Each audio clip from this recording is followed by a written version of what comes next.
It's a bird. It's a plane. It's Superman. Superman, man of steel. Superman. Hey, hey, hey.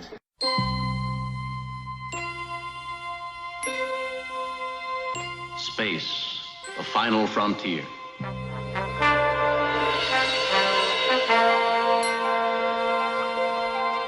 These are the voyages of the starship Enterprise. Get set for thrills and action. Join me, Batman. And me, Robin the Boy Wonder. And Batgirl. And me too, Batmite. In the super new adventures of Batman. And the masters of the universe.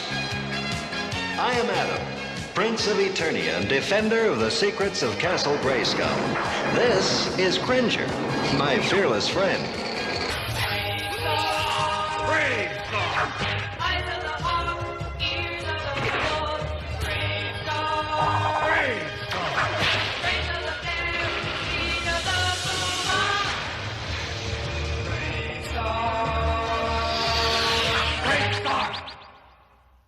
Welcome to another edition of CriticalBlast.com's Critical Pod Blast. For those of you old enough to remember, there used to be this event that happened on a regular basis. We called it Saturday morning. It was a time when you got out of bed early, even though you didn't have to go to school. You ran to the kitchen while your parents were asleep. You made your own breakfast, which consisted usually of a whole box of sugar-covered cereal, a splash of milk, and a great big spoon. You rushed this into the living room instead of the kitchen table because you had to be in front of the television before the Saturday morning cartoons began. And then your biggest decision was which of the three channels you were going to watch until 12 o'clock when the cartoons went off. The king of this business was Lou Scheimer, one of the co-founders of a company called Filmation. Now, I had the opportunity back in 2007 to have a phone conversation with Mr. Scheimer because of all the Filmation products that were going to DVD through BCI. We had a lengthy conversation about many of those things, and I just wanted to pull that from the archives and share it with you. If you're interested in a transcript of that conversation, you can find that in the archives at criticalblast.com. But sometimes there's nothing like listening to the actual words. So we hope you enjoy this conversation. And if you do, drop us a line at podcast@criticalblast.com. Let us know what you think. Let us know what you'd like to hear. It's been some fun trips to the past for me. You're kidding. No, I grew up on this stuff, and you probably get tired of hearing that, but... No, you know what? I never get tired of hearing that, because it's only in the last year or so that I've started to get people finding me. It's all because of BCI and what they've done and the Comic-Con, and it's an amazing occurrence. I mean, I never knew how many people were touched and helped and enjoyed what I really enjoyed doing. So. Well, we never really thought that, back in the day, I guess, that there'd be a medium like the DVD that would bring back everything to watch whenever you want and own it for yourself. The whole concept is crazy. I mean, it's great. It's a nice crazy. But I'm loving it. I'm glad to be living in this age. How old are you? I am 40 years old this Friday, sir. Well, happy birthday. Well, thank you very much. I appreciate that. 78, and I'll be 79 this October. That's my wife's birth month, so I'll be remembering you on your 79th this year. It's October the 19th. What's hers? Hers is the 10th. Well, let's see if I can remember the 10th. Anyway, what can I do to help you? I must tell you, I enjoy this. So it's you're not bothering me at all. Well, I'm glad to hear that, because I know you've probably told these stories so many times, and I've heard some of them in brief on the DVDs, but I'd like to leave behind something for our listeners here. And I guess where we could start would be, as Maria sings, let's start at the very beginning. I know you've told it before, but Filmation actually kicked into high gear when you guys sort of pulled a fast one on Elliot S. Maggin at DC Comics. Yeah, I guess that's not a secret anymore.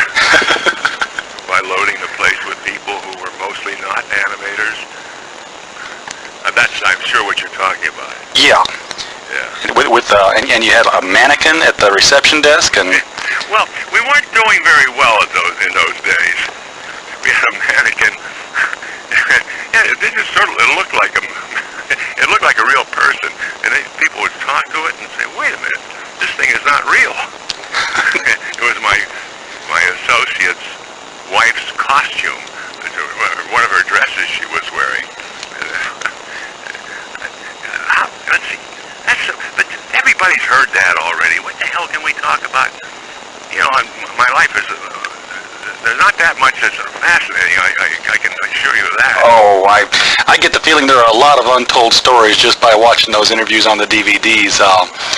In fact, I'm wondering if anybody hasn't sat down and just recorded all your memoirs for a book. Well, you know, that's funny. There are a couple guys that want to do it, and one guy especially, and I don't know, who the hell's going to be interested in this stuff? But he's the guy that I've spent so much time with, a guy named Andy Engels. Yeah, I bet he was going to be hot for that. Yeah, he's done a lot on the stuff that's on the DVDs, and he's a good guy. And I couldn't help but say, well, if you want to do it, Andy, I think you're crazy. But and he's coming down actually in a couple of weeks to spend some time talking about it, which he will really be disappointed in hearing that all of my stories are already told, probably. Well, I'll be first in line for that book, and we'll certainly let people know on the trades that it's coming out. You ain't going to pay for it. I'll make sure he gets you a copy if it ever happens. Well, thank you very much. I appreciate that. One of the recent releases, I guess, that came out was the live-action Ghostbusters with Forrest Tucker and Larry Storch there, and Bob Burns. They're there. I think they just released it. You know who will know for you? Kristen. Oh yeah, Kristen Palmer. Yeah. Yeah, I've already watched it, and I just got a big kick out of it. But I don't think, do people that you run into know that you did Ghostbusters before Bill Murray was a Ghostbuster? And well, I think they ripped us off. In fact, this may be new. When I first heard of it, I read it in the trades. I can't remember which trade it was. I said, that's ridiculous. I mean, that's our show. I mean, that's our premise. It's our concept. You know, they're going to spend a lot more money on it. And we got in touch with Columbia, I guess it was, that did that. And I said, yeah, and I had our attorneys call them, and we went over. Who the hell was running that then? Guys who disappear after a while. Anyway, we met with them and said, well, yeah, how can you, this was an animated show on Saturday morning. I said, He said, what do you mean, I said, live. He said, we got a problem. yeah. Now, what did happen with the animation, though? Because at the time there was Filmation's Ghostbusters and the so-called real Ghostbusters. It was weird. I mean, we did the live pictures. The live series was, I think, in 75, and the animated series was in the 80s. What happened was we made a deal with Columbia to give them the rights to do the picture, and we got a $500,000, I think, for the use of whatever it was, the release, to let them do it. And I made a dumb move. And we got 1% of the profit of the picture. It was amazing. I think they spent something like $65 million, and they grossed something like $150 million, and they never had any profits. That's when I was exposed to the Hollywood. What is it? Funny accounting practices. The accounting practices. They weren't practices. They were well practiced. And I didn't make a deal with them that excluded the animation. I never thought of it. And years after the live picture, the live series were on the air, and the live picture was released, Columbia decided to do an animated feature. I said, oh my God. And it was a very nice guy running Columbia, that section, a guy named Herman Rush, who had turned out earlier in my history, had been an agent for us. I called Herman, and I suggested to Herman, why don't we, do something together, because it's crazy. We got rights, you got rights, and our parent company then, Westinghouse, said, oh, we don't need them. I said, bad idea. I said, I think we need them, because, they'll have one, we'll have one, and nobody will know what's going on. And as it turned out, that's essentially what happened. Yeah, I think you had a whole generation of kids who saw the Ivan Reitman film and then wondered what the Filmation deal was. Oh, look at this copy, when actually it's original. The sadness was, we had the ape was, the gorilla was part of ours, and they put a black man who was the third of the team, and I got a phone call from a nice man. I can't remember where it was, someplace in the Midwest, and he was a man of color, and he was horrified that we had taken the Columbia picture and turned the guy who was an African American into an ape. I said, oh no, you don't understand. That was our original picture, and it was never. And it was sad. I mean, I couldn't convince that guy that we had somehow done something terrible. Oh dear. By the way, I've never told anyone that exactly like that. Well, now the world will know. You're right. There may be things I didn't tell anybody yet. I know there's stories in you, sir. I can just see them wanting to bubble out there.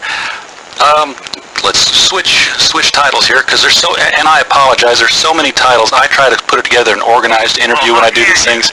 I can't. It's going to be all over the place. So we're going to leave Ghostbusters and go to Star Trek for a little bit here. Okay. Because that's I mean, I won't tell the guys over at BCI. Oh, well. They didn't do it. Yeah, that's coming down the line, because I got questions on those lines too. But I guess with the Star Trek, you kind of kept the franchise alive there, and originally wasn't there going to be like teen sidekicks for the crew or something, what I've heard? What did you say? I didn't understand. Somebody had told me once that the original premise for the Filmation Star Trek series was that the cast members were going to be accompanied by teen sidekicks. No? Rumor. Rumor. Squash that one. No, you can squash that. Actually, the conversations with, oh God, don't we tell I forgot his name. The good guy. Gene Roddenberry. What's his, oh God. It wasn't Roddenberry, was it? Yeah, Roddenberry. He and I became very close. I mean, he was, of all the crazy stories you heard, he was not a difficult man to work with. All he wanted to do was do his series, and he wanted to keep it honest, and I did too, because it was a terrific. I mean, I love that show. No, we tried as hard as we could to keep it as close to what Star Trek would have been had it been on animation. The one thing that was interesting is used basically the same authors, the same writers. Gene was the only place he really got involved after we did the models and showed him how the stuff was going to work. Is he wanted to be involved with the stories, and it was a gift as far as I was concerned, because no one knew it any better than he knew it, and he could do things with it that we could do that they couldn't afford to do in live action. I mean, we could take them any place, do anything we wanted to do with them, as long as it was, in fact, true to the original. We got an Emmy for Star Trek. It was absurd, really, in a way, because it was not really it was not a youngster's. We did the same kind of stories with the same kind of stuff, the same kind of concepts that were done in the nighttime show, and it's the only show I ever worked on that's got an Emmy. Yeah, I think if anything. I mean, I didn't mind getting the Emmy. I was delighted with it, but Fat Albert should have been the first show that got that anyway. Yeah, you broke so much ground with Fat Albert that there should have been tons of awards coming down for you and Mr. Cosby on that. Yeah, you know what? It's sad. Bill told me once, don't even enter it, Lou. He said, it's about black kids. It'll never, I hated to think that could have been the case. He said, you make yourself crazy you're not going to get. We got. I don't know how many times we were in the.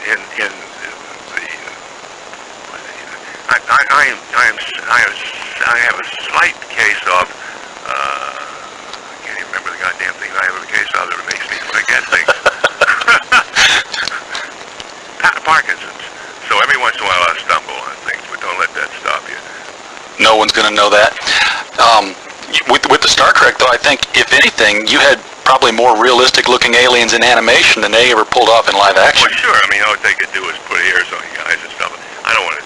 I mean, they had their money problems with it. I mean, it was as easy to do a monster as it was to do a human being. Sure. Were there any properties that you wanted to license for animation that got away and went to somebody else? Man, I looked at everything. I mean, those were. I mean, it was just easier to sell a well-known product to the networks. It was much easier to sell them than it was an original, because to do the kind of promotion that you have to have done, it just didn't exist. You do something like Star Trek, you had a built-in audience there. So I tried for damn near every program that seemed to have any reason for existing, but the ones we did, they were like the Sherwood Schwartz and stuff, the Brady Kids, right, and Gilligan's Island. They were. I tell you one I tried to get and I couldn't get was I couldn't get it in a way was the thing that Storch and Tucker did, F-Troop. F-Troop. Yeah, I couldn't make a deal on that. I don't know who the hell I talked to then. See, there were some others too. Oh, we tried to make a deal with the guys who did the actor who did the voice of was in it. I'll get it sooner or later, maybe a year or so sooner or later though. Bill, the overweight detective. What the hell was that? He was a guy who ended up. We tried to make a deal with the people. Oh, the guy who played Cannon.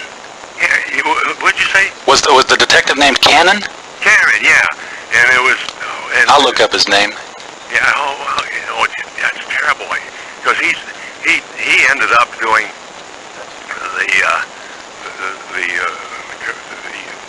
we tried to make a deal to do young Cannon with a little heavy kid who was sort of a detective who was a youngster, and it was not a great idea, but it was fun talking to I know, that was really. I had a writer working for us named Bill Danch, who wrote on the original Bad Alberts, and had been a comedy writer in the old radio days. And when he started to work for us in the late 60s, early 70s, he was almost 65, 70 years old then. But we had worked with everybody: Bob Hope, Fred Allen, Jack. But anyway, he said to me, "Oh, tell what the hell is his name? The chubby guy. Tell him Bill said hello." I said, "What? I'm going to get down there. I'm going to meet with him after he gets off working with a whole day long, because he was shooting the pictures then." And I said, "Don't put me on." He said, "No." He said, "You ask him if he doesn't remember the guy who knows that he flew a P-38 under the Golden Gate Bridge." I said, "You full of shit." I said, he flew a P-38 under the Golden Gate? Come on." I said, "You can't." So I get down there and we're talking to him, and I said, so I asked one of our writers, said, "You flew a P-38 under the Golden Gate Bridge?" "Oh," he said, "you've been talking to Danch." I said, "That's right." I said, "It's a true story, and he told me the truth?" "Yeah." So I said, "Well, I knew I thought, well, Danch is not a bad guy." speaking of licensed properties, I guess, because Star Trek was a licensed one, you've also done, the work with the DC Comics characters, the Superman, Batman, Shazam. Well, that's what really made. Yeah, and then the Archie Comics characters. I think you did Archie's Funhouse.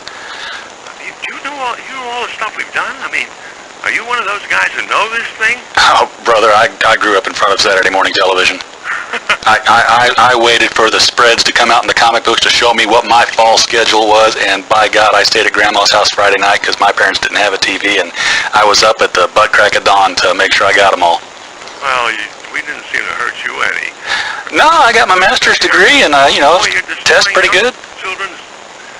No, we don't. I just watch the shows, for God's sake. No, you won't have to watch those kind of shows. I said, you don't know what those... I mean, we had psychologists writing about the stuff and telling us that, and telling... I mean, they had never seen the shows or even looked at any of the scripts. But it was bad. They knew it. Yeah, they did know when any... Sounds like Frederick Wortham in the comic book industry when he tried to trash it in the 50s. Oh, yeah. But... Well, they did a pretty good job on it. Oh, tell me about it. Visit criticalblast.com, where we blast pop culture on a daily basis. At criticalblast.com, we speak geek. So surf on over and check out reviews on the latest movies, television shows, music, books, graphic novels, games, toys, professional wrestling, cosplay, even interviews with industry pros and promotional giveaways. If it's entertainment, we have something to say about it. Critical Blast, where pop culture gets blasted. We now return you to our conversation with Filmation founder Lou Scheimer. But how do you split up?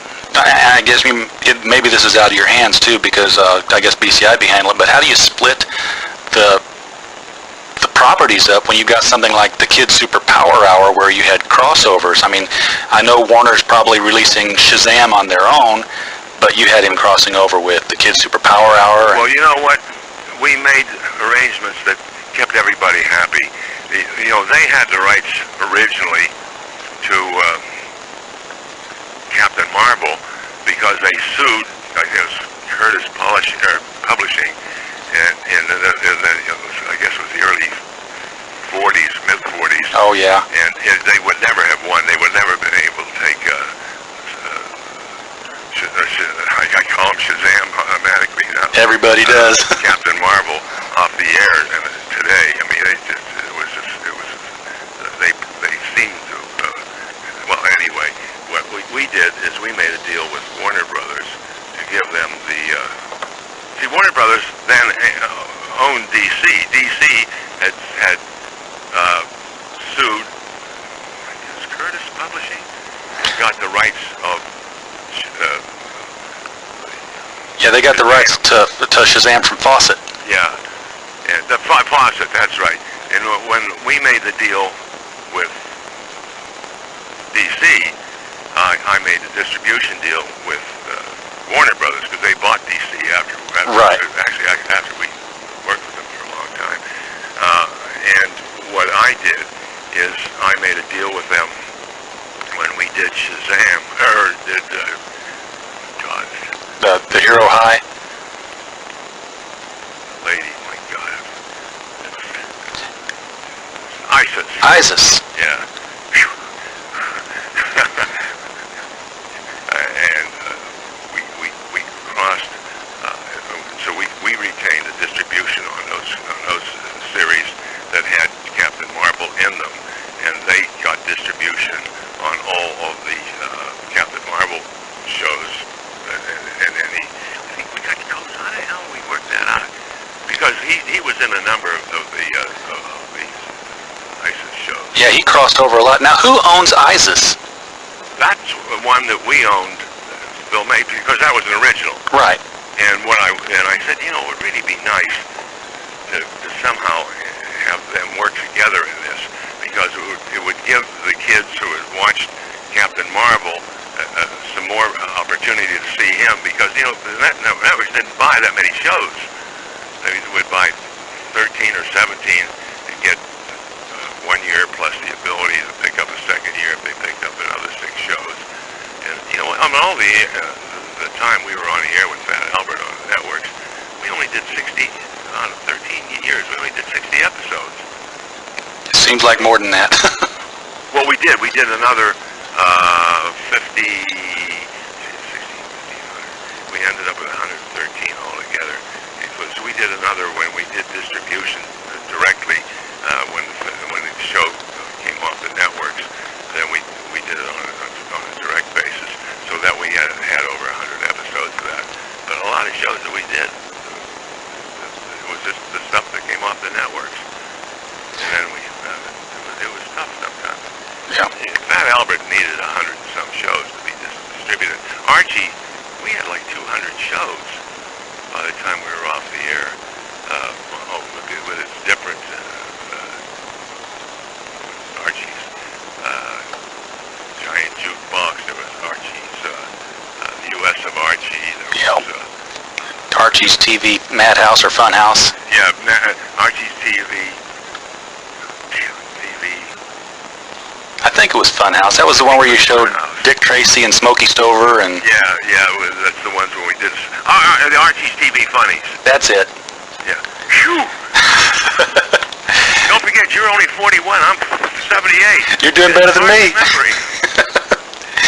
Well, with the ISIS thing, the reason I asked about who owned that was because I didn't know if DC had joint ownership, because they've been using her recently in comic books, and yet the DVD set's going to come out with a comic published by somebody else.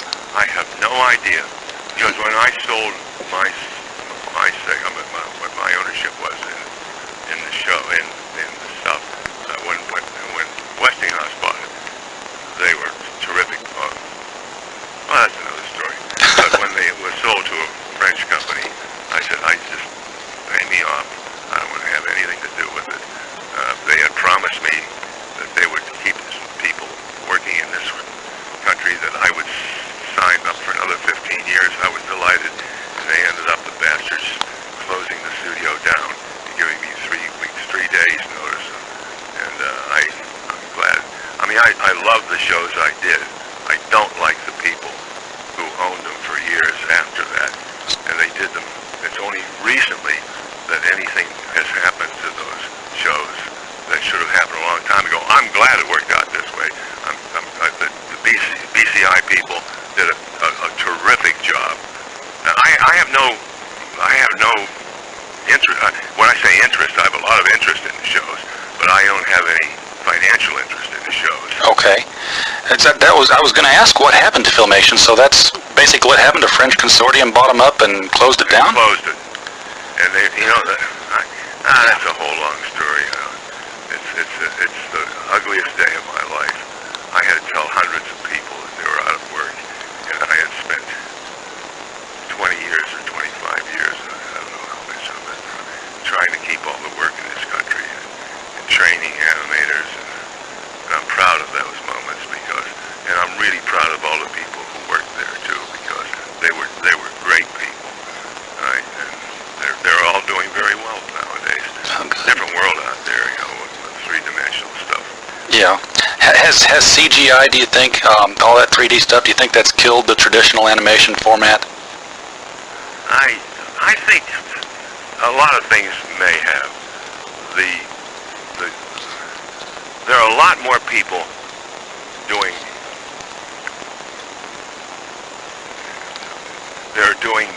children's shows on the networks. There are network after network after network, because there were only 3 networks doing children's shows when we were doing this stuff. And now you can go, and every network has, or every,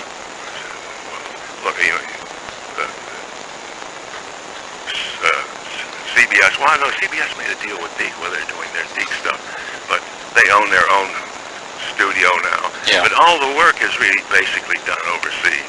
All that they do here now, again, mostly, are the stories, the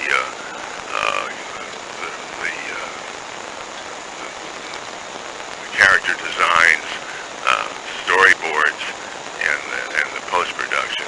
But anybody talking about doing anything for animation, well, even take a look at the stuff that's done at nighttime for animation. They don't do the animation in this country. I mean, The Simpsons was never done in this country. They go through an American studio that does the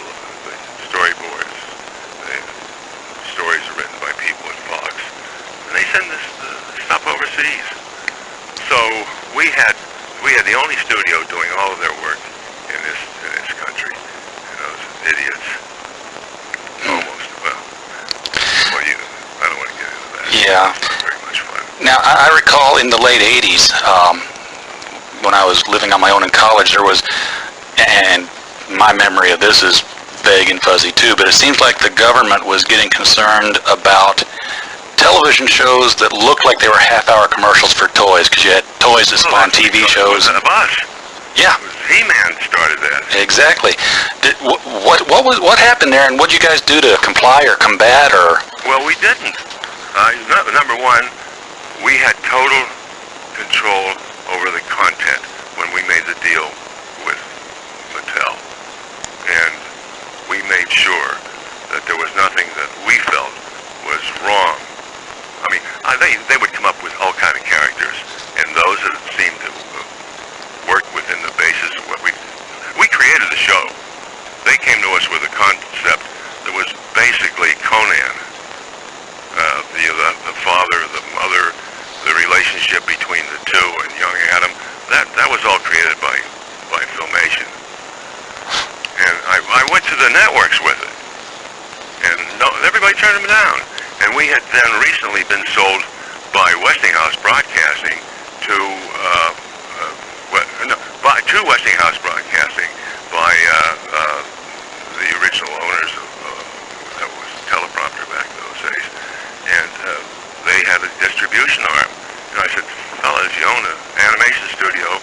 We have an interesting concept that I'm sure will get on the air if you use your salespeople to go out there and make them a daily 5-day-a-week show. I said, no kids had that.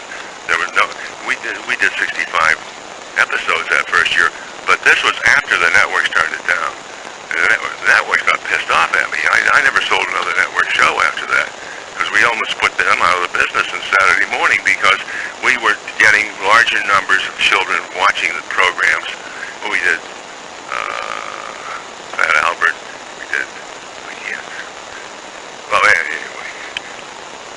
But if you need more information, I'll give it to you. I don't want to go rattling on. I can find that out if I have to look something up there. So what did happen to Saturday mornings in your estimation? I mean, it used to be, like I said, it was something worth getting up for in the morning. Yeah, well, I'll tell you one thing that happened to it. The people who were programming it were not very competent. And I don't mind saying it. I don't want to mention any names. I understand. One of the people, for instance, at one of the networks said to me, if you ever come to us with another one of those goody-goody shows of yours, we're just going to throw you out because we don't want any of that shit. I said, well, I won't come to you with anything. I mean, I just didn't want to hear things like that. Yeah. I mean, we had two areas that were important to me on the people side, is to make sure that the shows we did were appropriate for the youngsters who were watching them. And the other thing is to make sure that we kept the work as much as we possibly could in this country, because I don't care what you say, when Americans are working on that stuff, they live here, they know what the people are like here, and the work comes out, I think, with more zest and heart than it does when a company is just making them someplace. I don't want to get on a soapbox because it's dull. I can appreciate your point of view there, though. I had one. I was going to ask you what your favorite memory was, what your favorite show was, and that would pretty much wrap us up here. The last one, always. Not really. I mean, I'll tell you, the one that I thought would do tremendously well was disappointing, and that was Brave Star. I always wanted to do he was the cowboy. Space Western. Yeah. And it had all of those qualities in there, except I think we got a lot of placement in the wrong time slots. I don't know. And it was my favorite and more fun, because I'm a science fiction. I was a science fiction, and I liked Westerns. The one that I think was meaningful was Fat Albert for lots of reasons. Number one, kids were exposed to shows with kids' problems that were the basis of the shows. Everybody started taking off and doing little stuff at the end of their shows, like be a good kid, drink milk. And our shows, when we tried to make them work, where they were basic to the shows, that the comments at the end of the shows meant something. Fat Albert, I think, changed a lot of things on network shows, and they were getting worried about, you know, the people from Action for Children's Television. There was a lot of shit on the networks. Yeah. There was a lot of stuff that really was not great for kids, and we fought for the right to do good shows. Well, Fat Albert definitely impacted me, and I'm Caucasian as you can get. I'm 35 years old, a couple years back, going into the hospital, and running through the back of my head is that little Fat Albert song, "Don't Be Scared at a Hospital," and it stuck with me that long. Really? Yes. You're living proof of some of that stuff working. And that's really that's very touching for me. I love hearing that.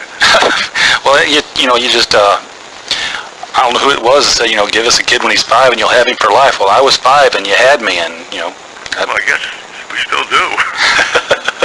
and I gotta tell you, we still got me. I'm a little old to watch this stuff. But you know what's interesting? Some of it I have not watched in 30 years. Damn, they're a lot better than I thought, and some were a lot worse. That's going to be the case and everything, but they hold up. You know, the ones that were toughest, because we had so little money to do them, were the first shows we did. The first network show was Superman, and they looked like they could have used a little more production values. Yeah, well, you were working with Ted Knight on that project, weren't you? Ted and I we were collecting unemployment together. Oh, now was this before Mary Tyler Moore? Pardon me? Was this before his stint on Mary Tyler Moore? Oh, yeah. Okay, I thought so.